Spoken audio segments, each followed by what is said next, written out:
بسم اللہ والحمد للہ والصلاة والسلام علی رسول اللہ وعلی آلہ وصحبہ ومن والہ وبعد۔ ایک بھائی کا سوال ہے کہ کیا ماہ شعبان کے اندر قضا روزہ رکھے جا سکتے ہیں کہ نہیں؟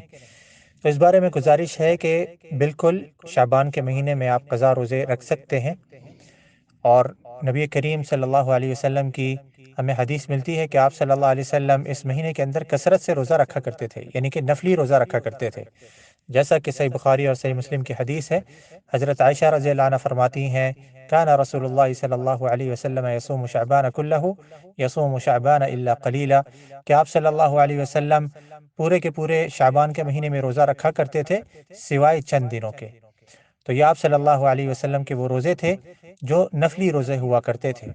تو نفلی روزے رکھنا بھی اس مہینے کے اندر سنت ہے، ہمارے نبی کریم صلی اللہ علیہ وسلم کا طریقہ ہے، اور ہمیں بھی چاہیے کہ ہم نبی کریم صلی اللہ علیہ وسلم کی سنت کی اقتداء میں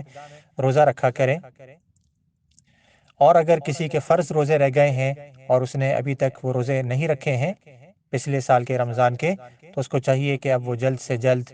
روزے رکھ لے۔ قضا روزے وہ اگلے رمضان سے لیٹ نہیں کرے، بلکہ اس سے پہلے پہلے وہ پورے قضا کر دے۔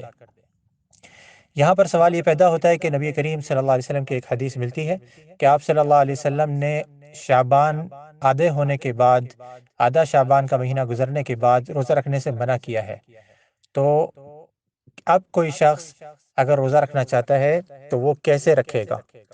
تو اس بارے میں گزارش ہے کہ دونوں حدیثوں کے درمیان کوئی تعارض نہیں ہے۔ یہ دوسری حدیث بھی امام البانی رحمۃ اللہ علیہ اور امام ابن باز رحمۃ اللہ علیہ، ان دونوں نے اس حدیث کو صحیح قرار دیا ہے، اور ان کے علاوہ بھی کئی علماء کرام نے اس حدیث کو صحیح قرار دیا ہے۔ اور جو احادیث کریمہ نبی کریم صلی اللہ علیہ وسلم کی ثابت ہوتی ہیں، صحیح ہوتی ہیں، ان میں تعارض، ان میں آپس میں تضاد، ٹکراؤ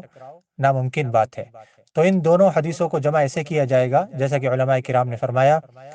کہ کوئی شخص اگر وہ شعبان کے مہینے میں شروع سے روزے نہ رکھتا ہوا آ رہا ہو اور پھر وہ 15 شعبان کے بعد روزہ رکھے، تو اس کو نبی کریم صلی اللہ علیہ وسلم نے منع فرمایا ہے، اور اسی کے بارے میں یہ حدیث ہے کہ آپ نے فرمایا کہ شعبان کا آدھا مہینہ گزرنے کے بعد روزہ نہ رکھو۔ اور اگر کوئی شخص رمضان کے شروع سے، شعبان کے شروع سے روزے رکھتا ہوا آ رہا ہے، یا پھر اس کی عادت ہے کہ وہ ہر پیر اور جمعرات کو روزہ رکھا کرتا ہے، یا پھر وہ ایک دن روزہ رکھتا ہے اور ایک دن روزہ چھوڑتا ہے، تو ایسے شخص کو اجازت ہے کہ وہ رمضان کے دوسرے آدھے حصے، شعبان کے دوسرے آدھے حصے کے اندر بھی وہ روزے رکھ سکتا ہے، اس میں اس کے اوپر کوئی گناہ نہیں، کوئی حرج نہیں، اسی حدیث کی بنیاد پر جس میں حضرت عائشہ نے نبی کریم صلی اللہ علیہ وسلم کے روزوں کے بارے میں یہ بات فرمائی کہ آپ صلی اللہ علیہ وسلم شعبان کے اکثر روزے رکھا کرتے تھے، اکثر ایام کے روزے رکھا کرتے تھے۔ اب اکثر ایام کے، اس بات سے یہ بات معلوم ہو رہی ہے کہ 15 شعبان کے بعد بھی آپ صلی اللہ علیہ وسلم روزہ رکھا کرتے تھے، کیونکہ اکثر کا اطلاق آدھے سے زیادہ پر ہوتا ہے۔ تو اگر آپ صلی اللہ علیہ وسلم نے 15 دن کے روزے رکھے تو اکثر جب ہوگا کہ جب 15 سے زیادہ بھی آپ صلی اللہ علیہ وسلم روزے رکھیں گے۔ اس لیے حدیث میں آتا ہے، حضرت عائشہ کہتی ہیں کان یصومہ الا قلیلا، کہ آپ صلی اللہ علیہ وسلم شعبان کے روزہ رکھا کرتے تھے سوائے چند دنوں کے۔ تو ان دونوں احادیث پر عمل کرتے ہوئے ہمیں کثرت سے نفلی روزے رکھنے چاہیے